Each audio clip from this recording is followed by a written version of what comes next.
तर उद्याचा महाराष्ट्र बंद ही विकृती विरुद्ध संस्कृती अशी लढाई आहे असं उद्धव ठाकरे यांनी म्हटलंय। दुपारी 2 पर्यंत बंद पाळण्याचं उद्धव ठाकरे यांनी आवाहन केलंय। खरं तर उद्या महाविकास आघाडीकडून बंदची हाक देण्यात आली।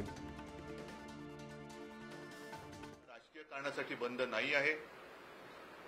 उद्याचा बंद हा विकृती विरुद्ध संस्कृती याकरता हा बंद आहे।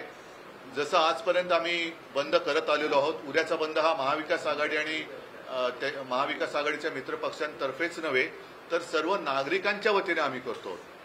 त्याच्यामुळे सगळे नागरिक याच्यात सहभागी होतील। जात पात धर्म भाषा भेद राजकीय पक्ष या सगळ्या कक्षा ओलांडून सगळ्यांनी त्याच्यात सहभागी व्हावं ही माझी सर्वांना आग्रहाची एक मी विनंतीच म्हणेन, कारण हा शेवटी सामाजिक प्रश्न आहे। उद्याचा बंद हा दुपारी 2 वाजेपर्यंत सगळ्यांनी पाळावा अशी माझी विनंती आहे। कारण अनेकांना उत्सव पण करायचे आहेत, उत्साह पण आहे, पण त्याच्यामध्ये अगदी उत्सवात सुद्धा आपल्या मुलीबाळी सुरक्षित राहतील की नाही हा सुद्धा प्रश्न त्यांच्या सगळ्यांच्या मनामध्ये आहे।